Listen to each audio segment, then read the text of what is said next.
नमस्कार, मैं हूं आपके साथ सोनिया चौहान। टोटल टीवी पर आप सभी का स्वागत है। चलिए बुलेटिन की शुरुआत करते हैं एक बड़ी खबर के साथ। बड़ी खबर आपको बता दें, अरविंद केजरीवाल के बंगले का आज घेराव करेगी बीजेपी और शीश महल की सजावट पर उठाएगी सवाल। केजरीवाल जवाब दो, इतना धन कैसे आया और ऐसे में शीश महल को कैसे सजाया। सैकड़ों कार्यकर्ता के साथ बीजेपी निकालेगी विरोध मार्च। वीरेंद्र सचदेवा और विजेंद्र के नेतृत्व में निकलेगा मार्च। बड़ी जानकारी आपको बता रहे हैं। आज भारतीय जनता पार्टी अरविंद केजरीवाल के बंगले का घेराव करेगी और ऐसे में शीश महल की सजावट पर सवाल उठाएगी। और वहीं इसी खबर पर ज्यादा जानकारी साझा करने के लिए हमारे साथ रिया राय जुड़ चुकी है। रिया, अरविंद केजरीवाल के बंगले का आज भारतीय जनता पार्टी घेराव करेगी और ऐसे में शीश महल जिसको नाम दिया गया और उस पर सजावट पर कई तरह के सवाल भारतीय जनता पार्टी उठा रही है और इसी को विरोध प्रदर्शन आज किया जाएगा। जी बिल्कुल, देखिए सोनिया, क्योंकि शीश महल का जो मामला है वो इससे पहले भी कई बार तूल पकड़ चुका है, लेकिन अब दोबारा से दिल्ली बीजेपी के माध्यम से शीश महल को लेकर बहुत सारे सवाल जो हैं वो उठाए जा रहे हैं। और यही वजह है कि आज लगभग 11:30 बजे के आसपास में दिल्ली बीजेपी अध्यक्ष वीरेंद्र सचदेवा और इसके अलावा एलओपी विजेंद्र गुप्ता, इनके नेतृत्व में दिल्ली सरकार का जो आवास था वहां पर घेराव किया जाएगा। और घेराव करने का कारण ये बताया जा रहा है कि जिस तरह से जब लोक निर्माण के ऑर्डर दिए गए थे तो उस समय पर उसमें आवास में लगने वाला जो सामान था वो बहुत कम दिखाया गया था, क्योंकि एक सूची को तैयार किया गया, उस सूची में बेहद ही कम सामान का जिक्र किया गया।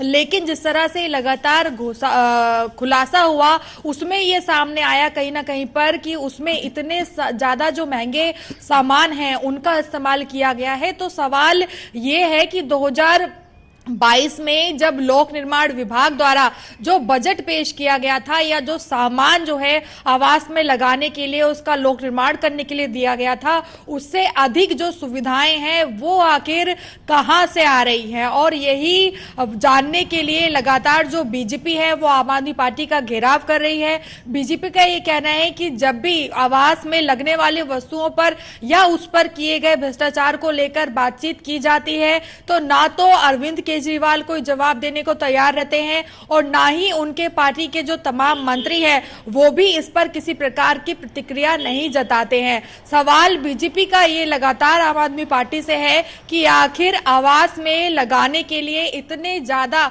जो रकम है वो कहां से आई। जिस तरीके का बजट पेश किया गया था उससे भी ज्यादा सामान आखिर आवास में कैसे लगा, और अगर लगा है तो क्या वो सारा का सारा जो पैसा है या जो खर्च है वो लिक्विड पॉलिसी यानी कि जो शराब घोटाला है उसके माध्यम से इकट्ठा किया गया, या फिर और जो स्कूल निर्माण हो या फिर जो जनता को सुविधाएं देनी चाहिए आम आदमी पार्टी को, उसमें हेरफेर करके भ्रष्टाचार किया गया, उससे उस आवास में सजावट की गई है, या फिर इसके अलावा पंजाब में सरकार बनने पर वहां से ये पैसा इकट्ठा किया गया है। तो तमाम आरोप जो है बीजेपी इस वक्त लगा रही है कि आम आदमी पार्टी ने बहुत सारे माध्यम के अनुसार दिल्ली की जनता का पैसा लूटा है, या फिर पंजाब में सरकार बनाने पर वहां से पैसा लूटा है और लूट कर भ्रष्टाचार करके जो आवास है, सरकारी जो आवास है, उसको कहीं ना कहीं पर काफी ज्यादा जो महंगे सामान है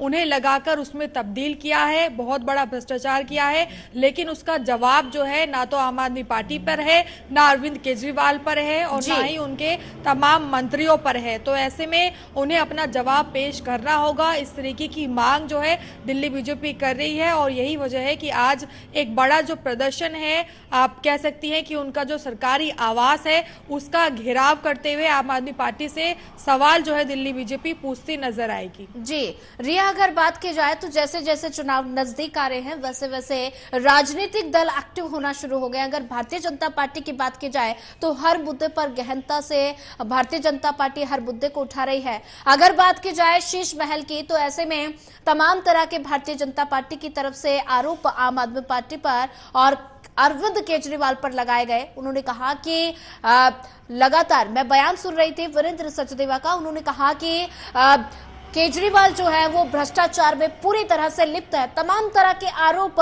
बीजेपी की तरफ से लगाए गए हैं। आरोपों में कितने सच्चाई? जी देखिए, अगर आवास को लेकर बात की जाए कि इस आरोप में कितनी सच्चाई है, क्योंकि ये पूरी तरह से जांच का विषय है और सरकारी आवास के बंटवारे को लेकर भी हमने कहीं ना कहीं पर देखा कि वो सीएम को अलॉट होना था, तो उस वक्त किस तरह से जो राजनीति है वो लगातार तूल पकड़ रही थी। लेकिन शीश महल जिस तरह से इस पूरे मामले को नाम से करार दिया गया, वो कहीं ना कहीं पर ये दिखाता है कि बीजेपी हो या फिर जो अन्य पार्टियां हो, वो लगातार आम आदमी पार्टी पर इस बात का आरोप लगा रही है, शीश महल इसलिए करार दे रही है क्योंकि दिल्ली सरकार में जो आवास को अलॉट किया गया था सीएम को, उसकी व्यवस्था अलग थी, उसमें लगने वाला सामान अलग था, उसका बजट भी बेहद अलग था। लेकिन जब उस बंगले को खाली करने की बात आई और एक जो सूची जो है लोक निर्माण विभाग के द्वारा से बनाकर तैयार की गई, तो उसमें जितने भी एसेट्स हैं जो सरकार की तरफ से दिए गए थे उससे कई ज्यादा थे। तो ऐसे में सवालों के घेराव में जो है आम आदमी पार्टी आ जाती है, जिसे कहीं ना कहीं पर तूल बनाकर बीजेपी ने एक बड़े सवाल के रूप में आम आदमी पार्टी का घेराव किया है। क्योंकि देखिए, लिक्विड पॉलिसी की बात करें, शराब घोटाले की बात करें, तो उसे लेकर भी, भ्रष्टाचार को लेकर बहुत सारा हमने देखा कि तनातनी राजनीति में बनी रही, आम आदमी पार्टी का घेराव होता रहा, कई सारे मंत्री जेल के पीछे भी गए और अब बेल पर बाहर भी हैं। लेकिन कहीं ना कहीं पर उसे जो है शीश महल से जोड़ा जा रहा है, क्योंकि जैसे मैंने शुरुआत में भी कहा कि उनका कहना है कि शराब घोटाले में जो भ्रष्टाचार आम आदमी पार्टी ने किया है, क्या उससे कमाई गई जो रकम है उसका इस्तेमाल शीश महल के अंदर किया गया? ये एक बड़ा सवाल बीजेपी जो है वो पूछ रही है। लेकिन अभी तक ये सारा का सारा मामला जो है वो जांच का विषय बना हुआ है, पूरी तरीके से स्पष्टीकरण फिलहाल नहीं हो पाया है। तो देखना होगा कि आखिर जो ये आरोपों का सिलसिला है वो कहां तक पहुंच पाता है। ठीक है। और जो जांच का विषय लगातार उठाया जा रहा है, क्या ये चुनाव पर भी असर डाल सकता है? क्योंकि अब दिल्ली में चुनाव भी है और ऐसे में जनता का सरकारों पर, पार्टियों पर विश्वास करना इस बात का ही नतीजा होता है कि आखिर सरकार ने वाकई में भ्रष्टाचार किया है या नहीं किया है, या जो पार्टियां आरोप लगा रही हैं क्या वो ये आरोप सच्चाई के तौर पर लगा रही हैं, उन पर पूरा स्पष्टीकरण है। तो इन सभी को देखते हुए कहीं ना कहीं पर इसका असर चुनाव पर भी पड़ेगा सोनिया, और आगे जो आने वाली राजनीति है उस पर भी पड़ेगा। ठीक है रिया राय, ज्यादा जानकारी साझा करने के लिए आपका धन्यवाद।